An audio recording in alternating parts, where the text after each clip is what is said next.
Hello, ಹೇಗಿದ್ದೀರಾ? Welcome ನಿಮ್ಮ ಅನುಶ್ಯಾಮ್ನ ಕಿಚನ್ಗೆ ಸ್ವಾಗತ. ನಾನೀಗ ಮಶ್ರೂಮ್ ಫ್ರೈಡ್ ರೈಸ್ ಮಾಡೋಣ ಅಂತ ಇದ್ದೀನಿ.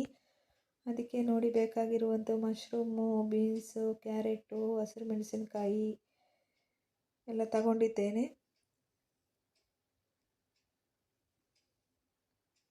ಈಗ ಬಾಣಲೆಯಲ್ಲಿ ಎಣ್ಣೆ ಇಟ್ಟು ಅದಕ್ಕೆ ಈರುಳ್ಳಿ ಹಾಕಿರೋದು ಸ್ಕಿಪ್ ಆಗಿದೆ. ಈರುಳ್ಳಿ ಹಾಕಿ ಅದನ್ನು ಸ್ವಲ್ಪ ಫ್ರೈ ಮಾಡಿಕೊಂಡು ನಂತರ ಅದಕ್ಕೆ ಮಶ್ರೂಮ್ ಹಾಕ್ಕೊಳ್ತಾ ಇದ್ದಾರೆ. ಮಶ್ರೂಮ್ನ ಫ್ರೈ ಮಾಡಿಬಿಟ್ಟು ನೋಡಿ ಅದಕ್ಕೆ ಬರಬೇಕು, ಈ ಥರ ಆಗಬೇಕು ಮಶ್ರೂಮು.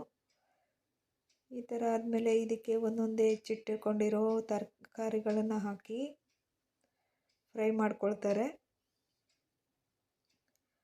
ತರಕಾರಿ ಹಾಕ್ಕೊಳ್ತಾ ಇದ್ದಾರೆ, ಒಂದೊಂದೇ ತರಕಾರಿ ಹಾಕ್ಕೊಂಡು ಫ್ರೈ ಮಾಡ್ತಾರೆ.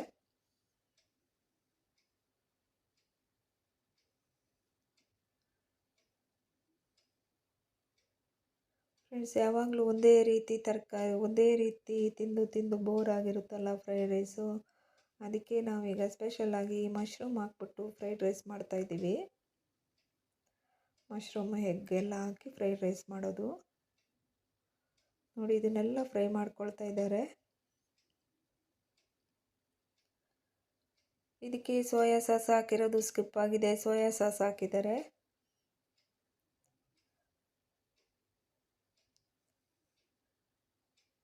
ಶುಂಠಿ ಬೆಳ್ಳುಳ್ಳಿ ಪೇಸ್ಟು ಹಾಕಿದ್ದಾರೆ, ಅದು ಸ್ಕಿಪ್ ಆಗೋಗಿದೆ. ಸೋಯಾ ಸಾಸು ಶುಂಠಿ ಬೆಳ್ಳುಳ್ಳಿ ಪೇಸ್ಟ್ ಹಾಕಿರೋದು ಸ್ಕಿಪ್ ಆಗೋಗಿದೆ ವಿಡಿಯೋ.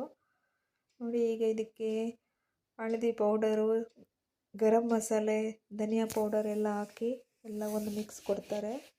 ಪೆಪ್ಪರ್ ಪೌಡರು ಹಾಕ್ತಾರೆ.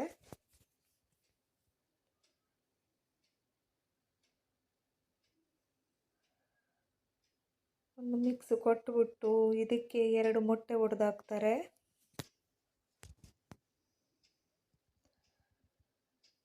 ಫ್ರೆಂಡ್ಸ್, ರೆಸಿಪಿ ಮಾಡಿ ನೀವು ಮನೇಲಿ ಒಂದ್ಸತಿ ಮಾಡಿಕೊಂಡು ತಿನ್ನಿ.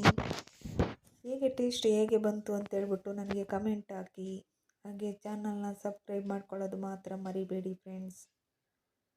ರೆಸಿಪಿ ಇಷ್ಟ ಆದರೆ ನಿಮ್ಮ ಫ್ರೆಂಡ್ಸಿಗೆಲ್ಲ ಶೇರ್ ಮಾಡೋದು ಮರಿಬೇಡಿ.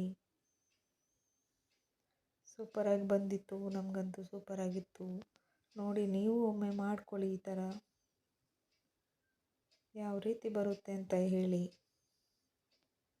ನೋಡಿ ಮೊಟ್ಟೆ ಹಾಕ್ಬಿಟ್ಟು ಅದನ್ನು ಚೆನ್ನಾಗಿ ಫ್ರೈ ಮಾಡ್ಕೊಳ್ತಾ ಇದ್ದಾರೆ.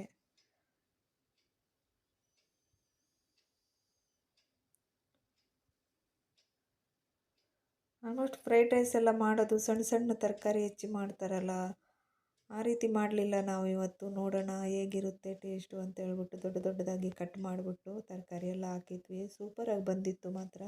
ನೋಡಿ ರೈಸ್ ಹಾಕಿದ್ರು, ರೈಸ್ ಹಾಕ್ಬಿಟ್ಟು ಅದನ್ನು ಚೆನ್ನಾಗಿ ಮಿಕ್ಸ್ ಮಾಡ್ತಾರೆ. ತರಕಾರಿ ಎಲ್ಲ ಬಾಯಿಗೆ ಸಿಗಬೇಕು ಅಂತೇಳ್ಬಿಟ್ಟು ತರಕಾರಿ ಎಲ್ಲ ಜಾಸ್ತಿ ತುಂಬ ಸಣ್ಣದಾಗಿ ಕಟ್ ಮಾಡೋಕ್ಕೆ ಹೋಗಲಿಲ್ಲ, ಸ್ವಲ್ಪ ದೊಡ್ಡದಾಗಿ ಕಟ್ ಮಾಡ್ಕೊಂಡ್ವಿ. ಆದರೂ ಸೂಪರಾಗಿ ಬಂದಿತ್ತು. ಖಂಡಿತ ನೀವು ಒಮ್ಮೆ ಮನೇಲಿ ಮಾಡಿ, ನಿಮಗೂ ಇಷ್ಟ ಆಗುತ್ತೆ. ಚೆನ್ನಾಗಿ ಮಿಕ್ಸ್ ಕೊಡಿ.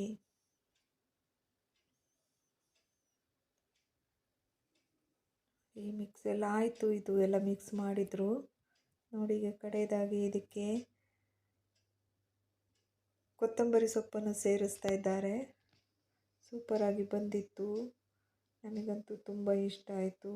ನಿಮಗೆ ವಿಡಿಯೋ ಇಷ್ಟ ಆದರೆ ಸಬ್ಸ್ಕ್ರೈಬ್ ಮಾಡಿ, ಲೈಕ್ ಮಾಡಿ, ಶೇರ್ ಮಾಡಿ ಫ್ರೆಂಡ್ಸ್.